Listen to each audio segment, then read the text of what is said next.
Friends, मैं दीपक कुमार मिश्रा आप सभी का यूट्यूब पर बहुत-बहुत स्वागत करता हूं। आज हम लोग पढ़ने जा रहे हैं, बहुत ही इम्पोर्टेंट टॉपिक है। बहुत ही इम्पोर्टेंट टॉपिक संविधान से रिलेटेड टॉपिक है, भारतीय संविधान के भाग। इसको हम लोग बोलते हैं इंग्लिश में पार्ट्स ऑफ इंडियन कॉन्स्टिट्यूशन। बहुत ही इम्पोर्टेंट टॉपिक है। अब हम लोग देखते हैं संविधान का भाग क्या होता है। संविधान का भाग होता है, संविधान का जो अनुच्छेद है 395 अनुच्छेद है। संविधान में कितने अनुच्छेद हैं? 395 अनुच्छेद है। उन सभी को एक चैप्टर के तहत पढ़ा गया, पार्ट में बांटा गया। यानी कि किस पार्ट में कौन से अनुच्छेद का वर्णन है, उन सारे चीजों का हम लोग आज देखते हैं एक एक करके। तो संविधान के मूल संविधान में जब चर्चा हुआ था तो संविधान में भाग की कुल संख्या 22 थी और वर्तमान में भी 22 ही है। बहुत ही इम्पोर्टेंट है। अब हम लोग देखते हैं एक एक करके संविधान का भाग। भाग वन में क्या चीज है? पार्ट वन जिसको बोलते हैं संघ और उसके राज्य क्षेत्र। बहुत ही इम्पोर्टेंट है। संघ यानी कि केंद्र और राज्य, केंद्र शासित राज्य और राज्य के बारे में इसमें चर्चा है। इस अनुच्छेद के अंतर्गत संघ और उसके राज्य क्षेत्र, यानी कि टोटल राज्य कितने हैं अभी वर्तमान में? 28 राज्य हैं। टोटल राज्य 28 हैं और केंद्र शासित राज्य हैं आपके 8। तो केंद्र शासित हो गई है, केंद्र के द्वारा शासित। तो बहुत ही इंपॉर्टेंट है। इसका हम लोग कहां से कहां तक चर्चा है? अनुच्छेद 1 से अनुच्छेद 4 तक इसका चर्चा कहां से कहां तक है? अनुच्छेद 1 से अनुच्छेद 4 तक इसका चर्चा है। यानी कि संविधान के जो अनुच्छेद 1 से 4 हैं वो पहले पार्ट में है और उसमें हम लोग देखेंगे कि संसद को राज्य का निर्माण करने का अधिकार भी है, नाम चेंज करने का भी अधिकार है। बहुत सारे चीज इसमें देखेंगे पार्ट 1 में। अब आते हैं पार्ट 2 यानी भाग 2। एक तरह का ये चैप्टर होता है, ठीक है, जिसमें हम लोग अनुच्छेद को बांटते हैं और उसका वर्णन करते हैं। सेकेंड पार्ट है नागरिकता का उल्लेख। नागरिकता का उल्लेख कहां से कहां तक है? अनुच्छेद 5 से 11। बहुत ही इंपॉर्टेंट है नागरिकता। अभी भी देखे होंगे नागरिकता, एनआरसी, सब ये सब वर्ड यूज होता है। तो ये नागरिकता से संबंधित चर्चा है। नागरिकता मतलब भारत में रहने के लिए, नागरिक होने के लिए यहाँ पे कानून होगा। अनुच्छेद के तहत उसको रखा जाएगा, किस अनुच्छेद ये फॉलो करते हैं कि नहीं, नागरिकता के लिए जो जो मापदंड होते हैं उसको फॉलो करते हैं कि नहीं, तभी आप यहाँ के नागरिक बन पाएंगे। तो इसका चर्चा किस अनुच्छेद में है? अनुच्छेद 5 से 11। हम लोग डिटेल में इसका चर्चा करेंगे अनुच्छेद में। अभी तो हम लोग चैप्टर के तहत इसको देख रहे हैं किस पार्ट में नागरिकता की चर्चा है। तो अनुच्छेद 5 से लेके 11 तक नागरिकता की चर्चा है। अब आते हैं भाग 3। बहुत इंपॉर्टेंट है। इसको भारतीय संविधान का मैग्ना कार्टा भी कहते हैं। भाग 3 को भारतीय संविधान का मैग्ना कार्टा भी कहते हैं, जिसको हम लोग मौलिक अधिकार की चर्चा करते हैं। मौलिक अधिकार यानी कि फंडामेंटल राइट्स, इंग्लिश में बोलते हैं इसको फंडामेंटल राइट्स। फंडामेंटल राइट्स कहाँ से लिया गया था? तो ये अमेरिका से लिया गया था। बहुत ही इंपॉर्टेंट है। इसके अंतर्गत हम लोग देखेंगे 12 से 35 तक।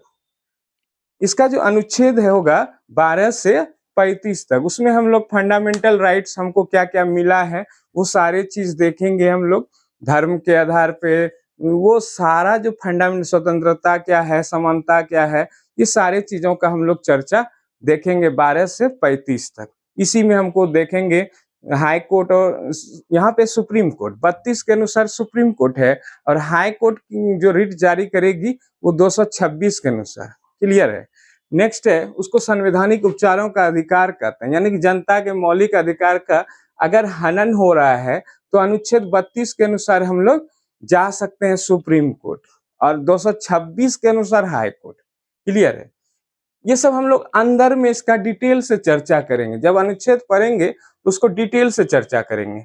अब है भाग 4। बहुत ही इंपॉर्टेंट। ये भी भाग 4 को गांधी जी का सपनों वाला भाग कहा जाता है। गांधी जी जो ड्रीम देखे थे, सपना देखे थे भारत को लेके, इसमें ग्राम पंचायत का गठन देखे थे, लघु कुटीर उद्योग के बारे में देखे थे। ये सब जितना भी चीज देखे थे छात्र छात्राओं के शिक्षा को, दुर्बल वर्गों के छात्र छात्राओं के शिक्षा को लेके देखे थे, ये सभी इसमें है। राज्य पूरा नाम है राज्य के नीति निदेशक तत्व। चौथा नंबर राज्य के नीति निदेशक तत्व। ये गांधी जी का भाग है। कहा जाता है कौन सा भाग गांधी जी का मुख्य भाग, इसके सपनों का भाग कहा जाता था, मतलब उसके सारे बातों को इनमें शामिल किया गया था। ठीक है, अनुच्छेद 36 से 51 क्लियर है। इसी में लोक कल्याणकारी राज्य बनाने के बारे में भी चर्चा हुआ है, देखेंगे उसको अनुच्छेद के अंतर्गत। अभी हम लोग भाग देख रहे हैं, ये जोड़ा गया भाग 4 का 1 या ए इसको या क इसको जोड़ा गया मौलिक कर्तव्य, फंडामेंटल राइट्स, इसको जोड़ा गया था मौलिक कर्तव्य। बहुत ही इंपॉर्टेंट टॉपिक है, इसको मौलिक कर्तव्य को जोड़ा गया था 4A। ये कहां से कहां तक है? अनुच्छेद 51A। क्लियर है? 51A बहुत ही, इसमें फंडामेंटल ड्यूटीज होता है, मतलब क्या क्या कर्तव्य होने चाहिए, ये सभी इसमें जोड़ा गया था। क्लियर सी बात है। ये 1976 ईस्वी में जोड़ा गया था। 42वां संविधान संशोधन बहुत बहुत इंपॉर्टेंट है। 42वां संविधान संशोधन में बहुत सारी बातों को जोड़ा गया था। उस समय तत्कालीन प्रधानमंत्री थे श्रीमती इंदिरा गांधी थी। उस समय कौन थी? श्रीमती इंदिरा गांधी। उसने बहुत सारा संशोधन किया था, इसीलिए इस 42वें संविधान संशोधन को मिनी संविधान भी कहते हैं। ऐसे तो ये संशोधन था, लेकिन इसको मिनी संविधान या लघु संविधान भी कहते हैं, क्योंकि इसमें बहुत सारे संशोधन किए गए थे। स्वर्ण सिंह समिति के रिपोर्ट के आधार पर इसमें बहुत सारे संशोधन किए गए थे। संशोधन आपको हम शुरू के क्लास में ही एक क्लास में बता चुके हैं। संशोधन होता है जब मूल संविधान में किसी तरह का एडिट किया जाता है, जोर हटाया जाता है, नया चीज लाया जाता है, तो उसको हम लोग संशोधन करना कहते हैं। संशोधन दक्षिण अफ्रीका से लिया गया था। ये सब पूरा होगा, डिटेल होगा। ये इसका एक ही अनुच्छेद है 51A। अब आते हैं भाग 5, सबसे बड़ा भाग। भाग 5 सबसे बड़ा भाग कहलाता है। सब भारतीय संविधान का सबसे बड़ा भाग कौन सा है? भाग 5 बहुत ही इंपॉर्टेंट है, बहुत बार क्वेश्चन ये उठ चुका है। भारतीय संविधान का सबसे बड़ा भाग कौन सा है? तो ये भाग 5 है। इसमें संघ के बारे में, संघ यानी कि केंद्र के बारे में, इसमें केंद्र के बारे में, यहाँ के संसद के बारे में है, न्यायपालिका है, कार्यपालिका है, ये सब के बारे में है, जुडिशियरी के बारे में भी है, एग्जीक्यूटिव के बारे में भी है, किस तरह से प्रधानमंत्री की नियुक्ति होती है या फिर न्यायपालिका का गठन होता है, ये सब पूरा चर्चा इसमें है, यानी केंद्र के बारे में 52 से 151 तक। क्लियर है? सबसे बड़ा भाग है। नेक्स्ट आते हैं भाग 6, राज्य संबंधित प्रावधान है। इसमें राज्य, जैसे उसमें केंद्र देखे, अभी इसमें राज्य देखेंगे, तो इसमें वही सब सारा चीज होगा जो केंद्र में हुआ था। तो इसमें भी विधानमंडल, जो अभी इलेक्शन हुआ, नीतीश कुमार फिर से शपथ लेने वाले हैं, शायद अभी क्लियर नहीं है, लेकिन वो लेंगे, 10वीं बार लेंगे। इस बार जो शपथ लेंगे वो 10वीं बार होगा। हमको लगता है कि 20 नवंबर सबको तारीख तय हुआ है, इतना क्लियर अभी चल रहा है सूत्र के हवाले से, लेकिन वो 10वीं बार अगर लेंगे तो वो 10वीं बार शपथ होगा। क्लियर है? अब नेक्स्ट आते हैं, क्योंकि वहां पे एनडीए की सरकार बनी है और भाजपा, जदयू, चिराग पासवान और उपेंद्र कुशवाहा तथा कौन, जीतन राम मांझी जी हैं, एक गठबंधन है, तो उनका सरकार बना है। क्लियर? तो इसमें राज्य संबंधित प्रावधान है। इसमें अनुच्छेद 152 से 237 तक है। क्लियर है? राज्य संबंधित मतलब जो केंद्र में देखे हम विधानमंडल, यानी केंद्र में देखे हम लोग संसद के बारे में, कार्यपालिका के बारे में, प्रधानमंत्री की नियुक्ति कैसे होती है, राष्ट्रपति, ये सब सारा चीज हम लोग उपराष्ट्रपति, उसी तरह से इन जुडिशियरी के बारे में देखे, उसी तरह से राज्य के लिए होगा राज्यपाल का नियुक्ति, ये मुख्यमंत्री का नियुक्ति, उनके राज्य के मंत्रियों की नियुक्ति, ये सारा चीज होंगे। और वो हाईकोर्ट सब के बारे में भी इसी में है, 152 से 237। क्लियर है? नेक्स्ट आते हैं भाग 7। भाग 7 में है पहली अनुसूची के भाग ख के राज्य। यानी पहली अनुसूची। तो पहली अनुसूची किससे रिलेटेड था? राज्य संघ एवं राज्य क्षेत्र, वो भी तो वही था और इसमें भी वही है। इसलिए इस भाग को निरस्त कर दिया, हटा दिया गया है। क्लियर है? 200 ये 38 में था, अनुच्छेद 238 में, लेकिन ये भाग को अब हटा दिया गया, इसका कोई वैल्यू नहीं रहा क्योंकि वो पहली अनुसूची में पहले से है। इसीलिए इस भाग को निरस्त कर दिया। निरस्त का मतलब होता है उसको हटा देना, उसको रद्द कर देना। क्लियर है? नेक्स्ट आते हैं भाग 8। भाग 8 है संघ राज्य क्षेत्र। संघ राज्य क्षेत्र के प्रशासन से संबंधित इसमें चर्चा है। जैसे केंद्र शासित राज्य है उसके प्रशासन से संबंधित इसमें सारी चर्चाएं हैं भाग 8 में। और ये है अनुच्छेद 239 से 242 तक। तो हम लोग यहाँ तक क्लियर देखे, भाग 1 में क्या है, भाग 2 में क्या है, भाग 3 में क्या है, ये सारा हम लोग क्लियर 8 तक देखे। तो इसमें सबसे जो स्पेशल है, सबसे जो इम्पोर्टेंट है, पूछा जाता है, ऐसे तो सभी इम्पोर्टेंट है, पहला, दूसरा, तीसरा, मैग्ना कार्टा कहा जाता है इसको, चौथा भी है नीति निर्देशक गांधी जी का। ये बहुत ही सपनों वाला भाग था, जो गांधी जी जो इसमें सोच रहे थे, ये सारे इसमें डाल दिए गए अनुच्छेद के तहत। अब भाग 4A नया डाला गया, मौलिक कर्तव्य, यानी कि अधिकार ही नहीं कर्तव्य भी होना चाहिए जनता का, इसको डाला गया। तो ये 42वां संविधान संशोधन 1976 के द्वारा इसको मौलिक कर्तव्य को डाला गया था, रखा गया था। इसके अंतर्गत 4A में है। भाग 5 सबसे बड़ा है।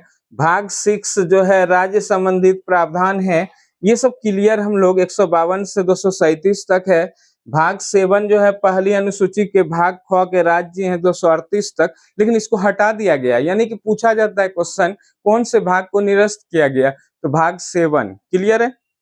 अब है भाग 8 संघ राज्य क्षेत्र, यानी केंद्र शासित जो है उसके बारे में इसमें चर्चा है, प्रशासन से संबंधित उसका चर्चा है, अनुसूचित क्षेत्रों के बारे में इसमें चर्चा है। तो हम लोग भाग 8 तक देखें। अब देखते हैं भाग 9। अब हम लोग देखते हैं भाग 9। बहुत ही इंपॉर्टेंट टॉपिक है भाग 9। इसमें हम लोग पंचायत के बारे में चर्चा करेंगे। किसके बारे में चर्चा करते हैं? पंचायत के बारे में। तो इसकी चर्चा है अनुच्छेद 243A से O तक। बहुत ही इंपॉर्टेंट क्वेश्चन आता है पंचायत से रिलेटेड, बिहार के एग्जाम में, चाहे वो सेंट्रल एग्जाम में, सभी जगह ये क्वेश्चन ये आया हुआ है। पंचायत को संवैधानिक दर्जा जो दिया गया था, और इसे 11वीं अनुसूची में किस में डाला गया था? 11वीं अनुसूची में 73वां संविधान संशोधन अधिनियम 1992 के द्वारा इन्हें 11वीं अनुसूची में जोड़ा गया था और लागू किया गया था 1993 में। तो इम्पोर्टेंट है, VVI क्वेश्चन है, वेरी वेरी इंपॉर्टेंट। अब आते हैं भाग 9A। भाग 9A में हम लोग नगर पालिका, ये अनुच्छेद 243 से स्टार्ट इसके अंदर ही होता है। 243 में P से लेके ZG तक, यानी कि बहुत ही इंपॉर्टेंट क्वेश्चन, इस तरह का क्वेश्चन एग्जाम में आता है। पंचायत, नगर पालिका, ये सारा क्वेश्चन इंपॉर्टेंट है और ये क्वेश्चन उठता ही उठता है, इसलिए फोकस रखना पड़ेगा। बहुत ही इंपॉर्टेंट भाग है। अब आते हैं भाग 10। ये अनुसूचित और जनजाति क्षेत्र से संबंधित है। ये उतना इम्पोर्टेंट नहीं है भाग, लेकिन फिर भी इसको ध्यान में रखना पड़ेगा। अनुसूचित और जनजाति क्षेत्र, ये अनुच्छेद 244 है और 244 का A है। बहुत ही इम्पोर्टेंट क्वेश्चन है, इसको ध्यान में रखना पड़ेगा। अब आते हैं भाग 11। बहुत अगला जो इम्पोर्टेंट है ये भाग 11 है। ये संघ और राज्य के बीच संबंध बताता है। बहुत बहुत इंपॉर्टेंट क्वेश्चन उठता है, संघ और राज्य के बीच में संबंध, यानी कि सेंट्रल और स्टेट के बीच में रिलेशन को ये बताता है, किस ढंग से उसको रिलेशन में रहना चाहिए। दोनों के फेडरल स्ट्रक्चर से छेड़छाड़ नहीं करनी चाहिए। बहुत ही इंपॉर्टेंट है, मतलब दोनों को अपना अपना देखना चाहिए, स्टेट और केंद्र को अपना सेंट्रल। ठीक है, दोनों के बीच में किस तरह से कोऑर्डिनेशन होगा उसके बारे में बताता है। और ये 200 अनुच्छेद 245 से लेके 263 तक है। बहुत ही इंपॉर्टेंट क्वेश्चन है। संघ और राज्य के बीच में जब तक संबंध सही नहीं होंगे तब तक जो है संघ और राज्य के बीच में रिलेशन ही सफलता का मार्ग है। अगर दोनों के बीच में सही से कोऑर्डिनेशन नहीं होगा तो सफल नहीं हो पाएंगे। ठीक है, भारत की प्रगति या किसी भी देश की प्रगति नहीं होती है। यहाँ तो हम लोग भारत के अनुसूची पढ़ रहे हैं। अब आते हैं भाग 12। भाग 12 जो है वित्त, संपत्ति, संविदाएं और वाद से संबंधित है। कहने का मतलब है भाग जो 12 है ये अनुच्छेद कहां से कहां तक है? अनुच्छेद 264 से 300 यानी कि 300 का ए यानी क 300 क तक है। 264 से 300 का क तक है। ये वित्त से संबंधित है, पैसे से संबंधित है। वित्त विभाग की इसमें स्थापना होती है। इस सब अनुच्छेद के अंतर्गत वित्त विभाग किस तरह से केंद्र और राज्य के बीच में पैसे का बंटवारा करते हैं, उसका हिस्सा दिलवाते हैं, उनसे रिलेटेड है। वित्त आयोग के गठन से है। इसके अंतर्गत बीच में हम लोग देखेंगे अनुच्छेद 280 में ये वित्त आयोग का गठन होता है। क्लियर है? अब आते हैं भाग 13। भाग 13 में भारत के भीतर व्यापार और समागम है। यानी कि भारत के भीतर जो भी व्यापार वगैरह होते हैं एक राज्य से दूसरे राज्य के अंदर या फिर एक ही राज्य में, उससे संबंधित चर्चा है। किस तरह से व्यापार करना है, इसके कौन कौन सा अनुच्छेद होता है, इसके अंतर्गत हम लोग देखेंगे भाग 13 में। ठीक है, 301 से 307 तक अनुच्छेद है, 301 से 307 तक। क्लियर है? नेक्स्ट आते हैं भाग 14, संघ एवं राज्यों के अधीन सेवाएं। भाग 14 में संघ एवं राज्यों के अधीन सेवाएं हैं। यानी कि इसके अंतर्गत हम लोग यूपीएससी हुआ, बीपीएससी हुआ, इस सब के सेवाओं से संबंधित है, गठन है, इसमें नौकरियों से संबंधित है। संघ एवं राज्य के अधीन जो भी सेवाएं आते हैं, सरकारी कर्मचारी सब जो चुने जाते हैं, चाहे वो राज्य सरकार के तहत हो या केंद्र के तहत हो, तो इसकी चर्चा अनुच्छेद 308 से 323 तक है। इसकी चर्चा 308 अनुच्छेद से लेके 323 तक है। इंपॉर्टेंट है। लेकिन सबसे बड़ा इंपॉर्टेंट है भाग 15, वो इलेक्शन से संबंधित है, निर्वाचन। निर्वाचन, इसी के अंतर्गत निर्वाचन आयोग का गठन किया जाता है। इसी के अंतर्गत उम्र सीमा एक निर्धारित की गई है उम्मीदवार की। इसी के अंतर्गत वोट देने के अधिकार को भी निश्चित किया गया है। 18 साल से ऊपर के लोग वोट दे सकते हैं। ये सब इसी के अंदर अनुच्छेद में हैं। और इसके निर्वाचन आयोग का भी गठन किया गया है। ये अनुच्छेद 324 से 329 तक है। बहुत बार एग्जाम में क्वेश्चन आ चुका है कि निर्वाचन आयोग का गठन किस भाग में है, तो अनुच्छेद तो 324 में है, लेकिन भाग अगर पूछा जाए तो वो 15 में है। क्लियर है? नेक्स्ट आते हैं भाग 16। ये कुछ वर्गों के संबंध में विषय है।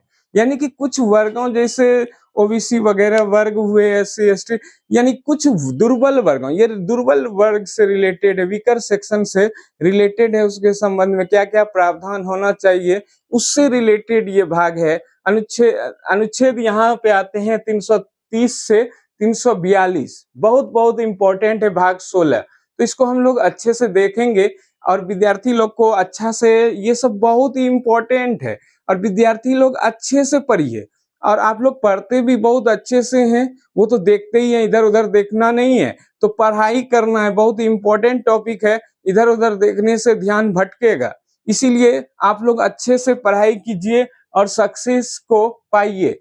बहुत ही इंपॉर्टेंट टॉपिक है। अभी हम लोग भाग 16 तक देख रहे हैं। अब हम लोग देखते हैं, बहुत ही इंपॉर्टेंट है भाग 17। भाग 17 जो है राजभाषा से संबंधित है। अनुच्छेद 343 से 351 तक इसकी चर्चा है, बहुत ही इंपॉर्टेंट है। भाग 17 जो है राजभाषा से है। राष्ट्रभाषा तो हिंदी को नहीं बनाया जा सकता है, क्योंकि इसमें बहुत सारा विवाद है। बहुत सारे राज्यों से में खास करके साउथ इंडिया के तरफ हिंदी को उतना वैल्यू नहीं दिया जा रहा है, लेकिन धीरे धीरे इसको राजभाषा के रूप में लेकिन विकसित किया जा सकता है। ये बोल दिया गया कि जिस राज्य को अपना राजभाषा बना सकते हैं, अपने अपने राज्य में हिंदी को बना सकते हैं। इसका गठन जो है 343 अनुच्छेद में किया गया है। ये बहुत ही इंपॉर्टेंट है। अब अनुच्छेद 300, लेकिन इसकी चर्चा जो पूरे राजभाषा के बारे में चर्चा 343 से 351 के बीच है। नेक्स्ट आते हैं भाग 18। भाग 18 जो है आपात उपबंध है, बहुत ही इंपॉर्टेंट है। आपात उपबंध जो है 352 से 360 के बीच है, बहुत ही इंपॉर्टेंट है। आपात उपबंध मतलब आपात के बारे में बताया गया, इमरजेंसी के बारे में बताया गया है। इसकी चर्चा जो है 352 में आपातकाल है, यानी कि किसी भी देश के किसी भी भाग में अगर कोई संविधान का उल्लंघन होता है, तो वहाँ पे हम लोग देखेंगे अगर बाहरी आक्रमण या फिर अंदर के ही आक्रमण के कारण हिंसक हो जाते हैं, तो वहाँ पे आपातकाल लगाया जा सकता है। ये बहुत ही कर्फ्यू लगा सकते हैं, आपातकाल लगा सकते हैं। 352 में ये दिया गया है। और 356 इसी के अंदर जो है 352 से 360 के बीच में 356 आता है। वो क्या है, किसी भी राज्य सरकार के संवैधानिक विफलता के कारण वहां पे हम लोग राष्ट्रपति, उस क्षेत्र में हम लोग राष्ट्रपति शासन लगा सकते हैं। क्लियर है? तो उस क्षेत्र में हम लोग राष्ट्रपति शासन 356 के अनुसार लगा सकते हैं। बहुत ही क्लियर कॉन्सेप्ट है, बहुत ही इंपॉर्टेंट है कि हम लोग कोई भी राज्य अगर विफल होती है अपनी राज्य की सुरक्षा करने में या फिर उसका दुरुपयोग करती है, संविधान का दुरुपयोग करते हैं, तो वो हम लोग राष्ट्रपति शासन उस राज्य में या उस राज्य के कुछ क्षेत्रों पे, टोटल राज्य में भी लगा सकते हैं और कुछ क्षेत्रों पे भी कुछ दिनों के लिए लगा सकते, खास करके राज्य के लिए ये लगाया जाता है। नेक्स्ट आते हैं भाग 19। और एक चीज है इसमें, वित्त आपातकाल। वित्त आपातकाल की चर्चा अनुच्छेद 360 में है, बहुत बहुत इंपॉर्टेंट है। 356 में तो देखे राष्ट्रपति शासन, 352 में आपातकाल देखे, 360 में वित्त आपातकाल है जो कि भारत में अब तक नहीं लगा है। यानी कि पैसे की कभी भी आपातकाल लगा सकते हैं। अगर पैसे की समस्या आ जाए तो उसके लिए हम वित्त आपातकाल लगा सकते हैं, लेकिन इसकी जरूरत अभी तक भारत में नहीं हुई है। क्लियर है? इसके अंदर में पूरा देखेंगे हम लोग। भाग 19 जो है प्रकीर्ण है, प्रक्रिया है। ये एक तरह से प्रोसेस है, संविधान को कैसे लागू किया जाएगा ये एक तरह की प्रक्रिया है। तो ये उतना इम्पोर्टेंट नहीं है, ये प्रोसेस है। तो अनुच्छेद 361 से 367 तक इसकी चर्चा है। क्लियर है? नेक्स्ट आते हैं भाग 20। भाग 20 का चर्चा क्या है? भाग 20 में बहुत बहुत इंपॉर्टेंट है। ये भी 17, 18, 20 इंपॉर्टेंट है। संविधान संशोधन अनुच्छेद 368 में इसकी चर्चा है। संविधान संशोधन की चर्चा अनुच्छेद 368 में है। अब आते हैं भाग 21। भाग 21 में अस्थायी संक्रमणकालीन और विशेष उपबंध अनुच्छेद 369 से 392 तक है। यानी कि अस्थायी संक्रमणकालीन, यानी कि अस्थायी रूप से नहीं, जो अस्थायी रूप से संक्रमण कर लेता है, कोई जगह को ले लेता है या फिर अस्थायी रूप से कहीं पे कुछ लागू हो जाता है, जैसे देखे होंगे 370, ये अस्थायी था इसीलिए इसको हटा दिया गया। अस्थायी कोई भी चीज, अस्थायी, अस्थायी नहीं, परमानेंट नहीं था, इसीलिए उसे हटाया गया। अगर परमानेंट रहता तो बहुत सारा कानूनी लफड़ा और होता, हटाना भी मुश्किल था। तो इसको हम लोग देखते हैं, ये 369 से 392 तक इसमें चर्चा है। अब भाग 22। भाग 22 में संक्षिप्त नाम है, प्रारंभ है, यानी कि छोटा छोटा नाम, उसका शॉर्ट में संविधान में कोई कुछ नाम है, संक्षिप्त एब्रिविएशन जिसको बोलते हैं, प्रारंभ है। हिंदी में प्राधिकृत पाठ है, हिंदी में उसका पाठ उपलब्ध कराया गया है। और बाद में लास्ट में समाप्ति है। यानी कि भाग 22 में बहुत ही इंपॉर्टेंट सब है। आज हम लोग देखे पूरा का पूरा भाग 22, तो आप लोग को बहुत ही अच्छा लगा होगा। भाग 22 तक हम लोग अच्छे से देखे, उसमें कुछ बहुत ही इम्पोर्टेंट भाग थे जिसको हम लोग डिटेल से देखे। आप सभी को हमारा वीडियो किस तरह से लग रहा है इसको ध्यान से देखिए और अपना अपना कमेंट जरूर करें। आप सभी का बहुत बहुत बहुत बहुत धन्यवाद।